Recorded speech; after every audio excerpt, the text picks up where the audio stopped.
podem fazer um pouquinho melhor, né? Boa noite. Boa noite. É uma alegria imensa receber esse convite, principalmente vindo da minha catequista de Cristo, porque é um momento que raramente recebe a atenção que deveria. Infelizmente, nós não aprendemos ainda a valorizar o caminho de maturidade, o caminho de crescimento na espiritualidade que a nossa mãe a igreja nos fornece. Então, me senti muito feliz por receber esse convite e estar aqui partilhando este pequeno momento com vocês. Meu nome é Roberto, eu tenho 34 anos, sou viúvo, pai de 4 filhos, moro atualmente na cidade de Indaial, no bairro de Cano Baixo. Faço parte do movimento eclesial da Renovação Carismática Católica há mais ou menos uns 20 anos. Tenho a formação superior em teologia e os meus estudos se estendem para psicologia e filosofia. Trabalho hoje como terapeuta e atendo remotamente.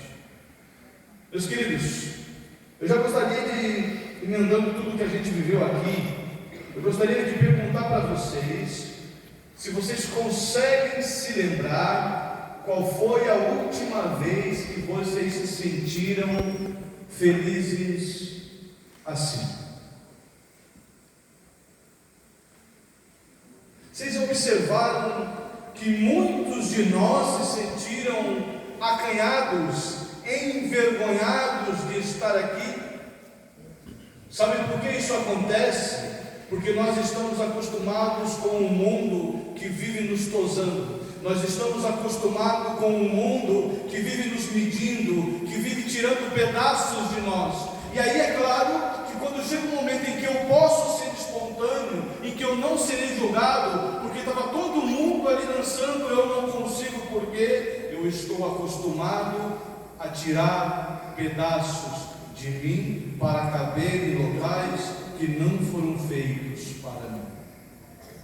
Não é engraçado pensar o que o mundo está fazendo conosco? Porque vergonha de falar mal nós não temos, vergonha de reparar, vergonha de invejar, vergonha de tirar sarro nós não temos. A única diferença é se tem alguém me olhando ou não. Isso prova o quê? Que nós estamos andando por aí aos pedaços, que nós só conseguimos ser quem nós realmente somos quando estamos sozinhos, porque no fundo nós temos medo desse mundo que vive nos devorando. Sim, porque para estar no trabalho eu posso dizer umas coisas, outras coisas não posso. Para estar em casa, eu posso dizer uma coisa, outras coisas não posso. Para ter as minhas amizades, para ter o meu status social, para ter a minha fama, para ter alcance, ainda mais no tempo das redes sociais, tenho mais coisas que eu não posso fazer do que as que eu posso. E aí eu pergunto para vocês, pais e crismandos, vale a pena viver uma vida assim? Será que é isso mesmo? Será que nós vamos aceitar viver uma vida pela metade? Uma vida divididos, repartidos, fragmentados? Porque eu tenho certeza, eu estou olhando nos olhos de pessoas boas. Eu tenho certeza que no coração de cada um de vocês há grandes sonhos a serem realizados. Mas esses mesmos olhos me comunicam dor, tristeza, desânimo, impaciência. E eu sei que você tem tentado de tudo, eu sei disso. Mas o que será então que está faltando? Se eu já estou esgotado de tanto tentar, eu vejo filhos que já não sabem mais o que fazer para ser reconhecido pelos pais, porque tudo que fazem acaba numa crítica, acaba no choro, acaba no isolamento. Eu vejo pais que já não sabem mais o que fazer para serem bons pais, porque parece que por mais eu faça, eu não consigo mais alcançar o meu filho. se nós estamos nos esforçando ao máximo, o que é que está nos faltando então? Interessante pensar assim. Eu gostaria de trazer para vocês a meditação da carta de São Paulo aos Efésios, que nos diz assim, carta de São Paulo aos Efésios, capítulo 2, versículo 19 e 20, vai nos dizer assim: consequentemente, já não sois mais hóspedes e nem peregrinos, mas sois concidadãos dos santos e membros da família e de Deus, edificados sobre o fundamento dos apóstolos e profetas, tendo por pedra angular Cristo. Será que o que está faltando para a estrutura da minha vida não é aceitar a pedra angular? E pedra angular, meus queridos irmãos, não é a pedra que vai no fundamento, não. Pedra angular se chama angular porque, se você for um dia numa igreja antiga, como a Catedral de Florianópolis, por exemplo, lá eu lembro de ter visto, quando era feito um arco, uma abóbora que ficava sustentando a parte superior do altar, bem no centro do arco, e uma pedra que era angulada dos dois lados, assim, e todo o arco era travado naquela pedra, de forma que aquilo ficava firme e conseguia suportar um grande peso.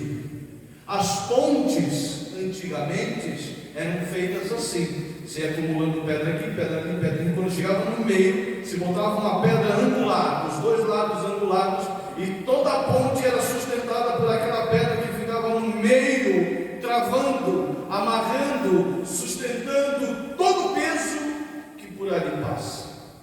Então, será que o que está faltando na minha vida não é eu tomar consciência de qual é a pedra que está angulando a minha vida? Porque se está com o ângulo errado, se você tem feito de tudo e não tem conseguido êxito, alguma coisa tem que estar fora do lugar.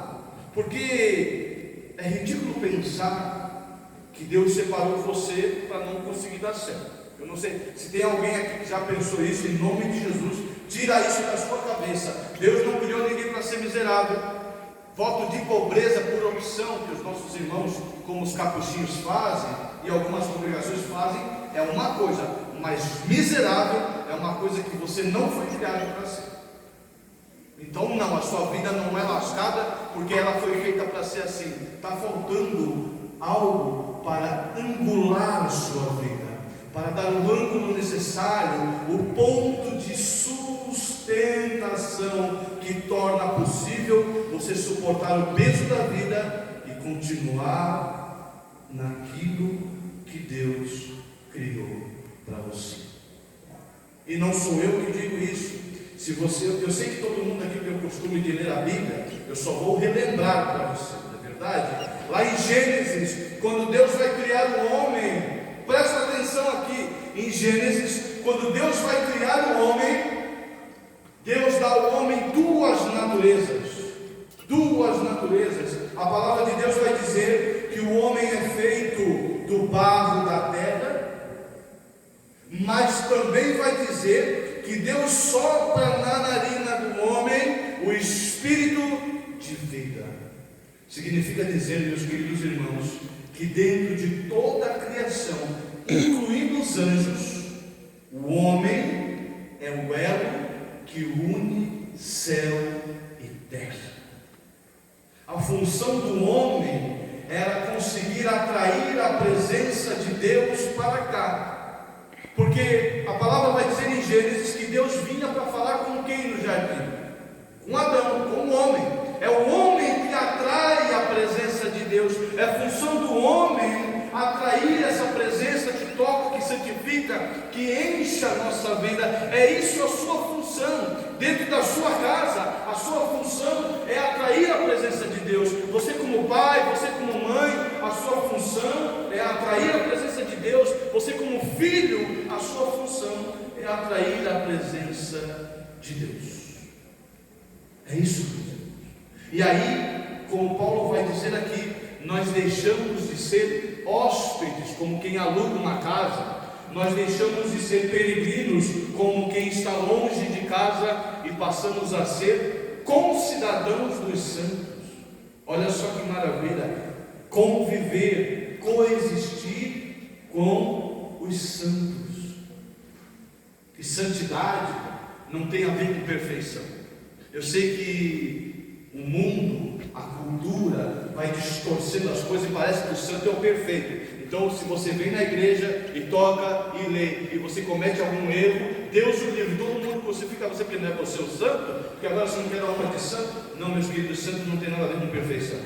Todos os santos erram. A diferença é que o santo dá sempre o seu máximo para nós. E nós somos acostumados a dar o mínimo. Sim. Nós somos acostumados a dar o mínimo para nós, mas isso não é um defeito de um de nós, todos nós. Quer ver? Por favor, erga uma mão. Erga a mão, gente. Obrigado. Agora erga o máximo que você puder. Por que você não deu o seu máximo da primeira vez que eu pedi? Olha lá, gente. Nós somos acostumados a dar o mínimo, e essa é a diferença entre as pessoas e os santos. O santo é aquele que sempre vai dar o seu máximo, porque quando faltar alguma coisa, o Espírito Santo vai estar ali para completar. Então você, como pai, como mãe, como filho, dê o seu máximo, e aonde faltar, Deus ali estará para completar, para que então nós possamos viver o céu, meus queridos. Entende que a crisma é a igreja dando alimento sólido para você começar a viver santidade, para você começar a viver o céu na sua vida. Isso é a crisma. Nós não estamos aqui cumprindo um papel social, gente. Nós não estamos aqui para ocupar o tempo dos catequistas, para cumprir tabela, não. Nós estamos aqui aprendendo como ser santos. Isso é o crisma. É quando você se torna um adulto espiritual. E aí, o que é a diferença entre um adulto e uma criança? O adulto tem responsabilidade, ele tem que pensar, ele tem que entender a sua função e executá-la com o maior esforço possível. É para isso que vocês estão aqui, é isso que está para acontecer na vida de vocês. Só que é impossível que os filhos tentem se os pais não tentam. É impossível que os filhos consigam se os pais não conseguem. Nós somos seres referenciais, nós precisamos de uma referência. Tanto é verdade isso, que Deus teve que vir como um homem, para quê? Para ser a nossa referência. Então pai e mãe imitam Cristo para que os filhos possam imitar pai e mãe, e assim vai criando uma cadeia sucessiva, onde nós vamos transmitindo o Cristo. Não é à toa que nós somos chamados de cristãos. Para pensar que cristão é um Cristo aumentado. Você não é um cristinho, você é um cristão, é um Cristo amplificado, ou seja, a minha existência, o meu comportamento, o meu pensamento, o meu estilo de vida, tem que amplificar aquilo que Cristo fez na cruz. E aí então, meus queridos, vai chegar o momento que lá na sua casa, você vai começar a viver o céu. E o céu é feito para ser vivido aqui, sabe por quê? Por isso Deus veio em Cristo instituir a igreja. A igreja é o que? A comunidade eclesial é o que? O ensaio para o céu. A igreja é como se fosse aquele shampoo de amostra grátis, sabe? Você tem vontade de comprar? E tem gente que diz que a amostra é melhor do que o bom, né? Às vezes o cara vem com a amostra, na verdade é quem está rindo sabe que é assim. Aí vem o cara com uma amostra, né? Aquilo que você passa, aquele shampoo, o cabelo fica, não que eu não entenda muito de cabelo, mas enfim, fica maravilhoso. Aí tu compra o potão, parece que a amostra era melhor que o potão, não é verdade? A igreja é para ser isso, essa amostra do céu, essa experiência de céu. Só que a igreja não é só o padre. Eu acho incrível que todo mundo espera tudo do padre. Ai, se o padre fazer alguma coisa errada.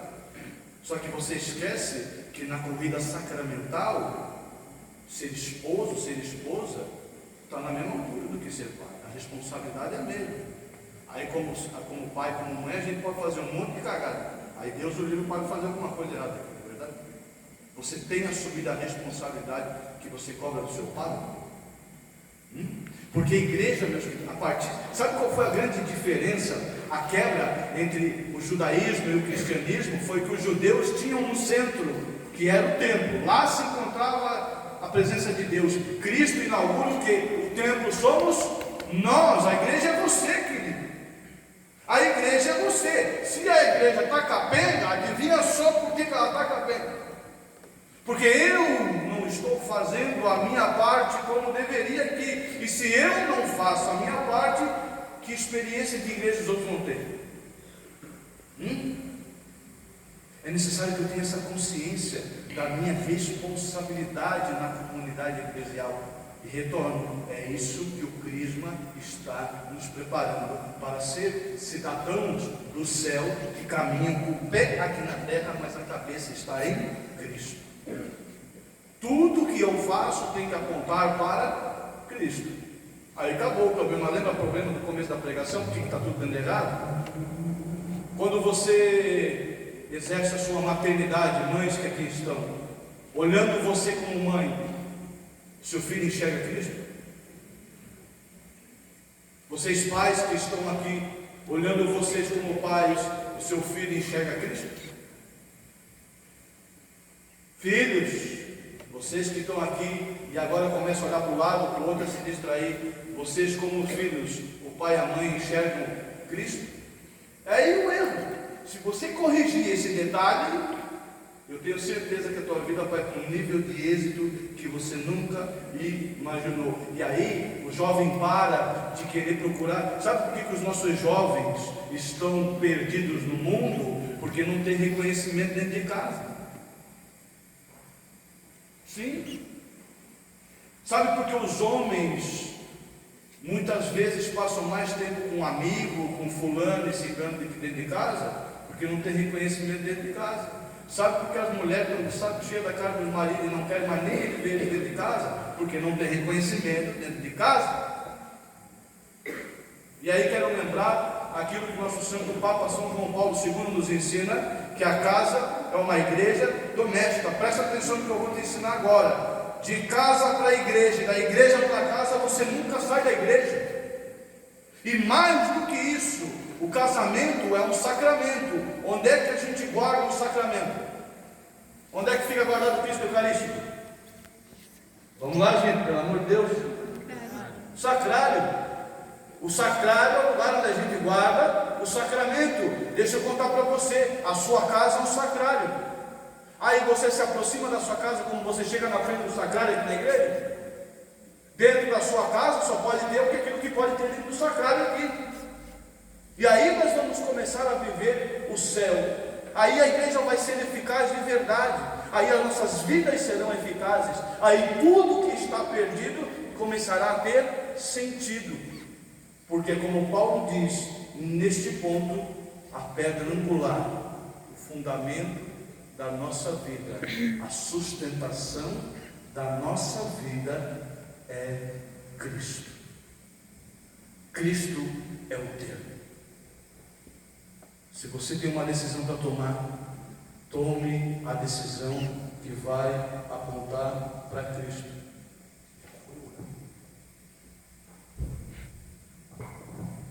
Desculpa interromper, mas alguém precisa sair, tem uma placa aqui de um carro.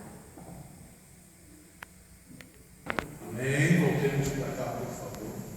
Como eu dizia, meus queridos, é necessário. E vou dizer uma coisa, não por eu ser terapeuta, mas porque é uma verdade. Não tenha medo de pedir ajuda. Sim. Me diga para mim, qual é o sentido de termos uma comunidade, para não viver sozinho. Agora, que raio de comunidade é essa? Cada um é uma ilha. Aí tem gente que está aqui, que está passando às vezes uma dificuldade financeira, emocional, seja lá qual for, ninguém está sabendo. Aí aqui do seu lado sentado tem a pessoa que podia te ajudar, mas não, você é o gênio da independência. Aí você acha que não precisa dizer por quê? Medo de passar vergonha, porque lá no mundo, se todo mundo souber como é que está a sua vida, você vai passar vergonha, mas aqui na igreja não é assim.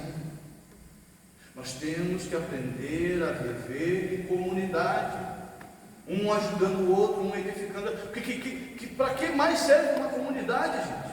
Me diz. Se não é para um suportar o outro, não é? Até para pagar mico junto, entende? Porque todo mundo vê dançar junto. Ninguém lembra de uma pessoa sozinha dançando. A gente lembra de todo mundo. A gente sabe que todo mundo vê dançar. Ué?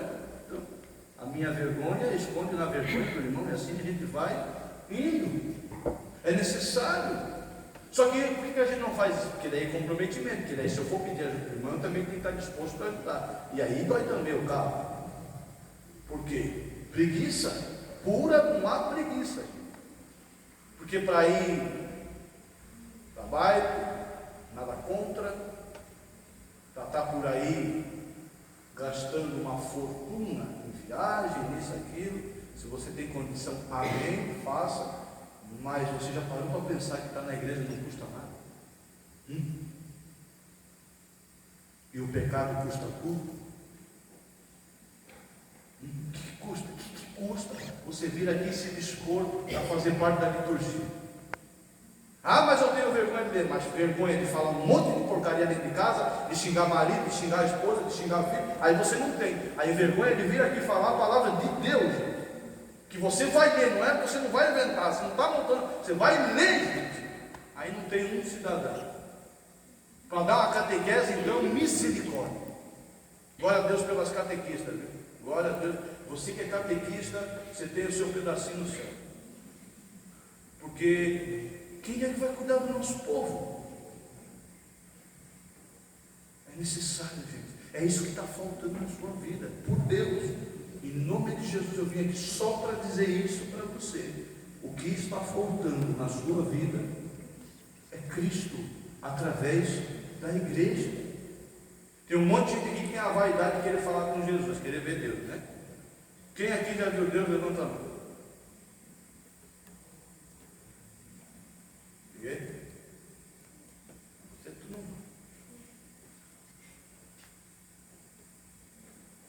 Olha só, outro detalhe do Gênesis. Eu sei que você lê bastante a Bíblia, vou só lembrar você. Quando Deus vai criar o homem, Ele criou o homem, qual é a condição? A imagem e semelhança. Quem criou a primeira imagem na face da terra não foi um ser humano, foi Deus. Olha para o lado. Está aí, a imagem de Deus, imagem e semelhança. Aí, se você começar a conviver em comunidade, você vai encontrar com Deus, com Cristo que precisa da tua ajuda, e com o Cristo que pode te ajudar, com o Cristo que quer conversar com você, com o Cristo que quer aconselhar você, com o Cristo que quer rir com você. Mas a nossa vaidade não. Se não vier Deus com a voz do Cid Moreira falar comigo lá no escondido do meu quarto, daí eu não existo. É verdade, ele está rindo, mas ele pensou assim. Está vendo? Abra os olhos, a solução está diante dos seus olhos. Volta para casa. Porque se a sua casa é uma igreja, a sua igreja é uma casa também. Volta para casa. Vem conviver. Larga a mão de vir na missa só porque a catequista cobra, você quer que o teu filho crie. Começa a vir na missa. Jesus misericórdia é 1 hora por semana. Isso é muito pouco, tá? E você que vem à missa todo domingo, está faltando rezar todo dia, está faltando ler a palavra todo dia, mas já começa de algum lugar. 1 hora por semana para você vir visitar Deus.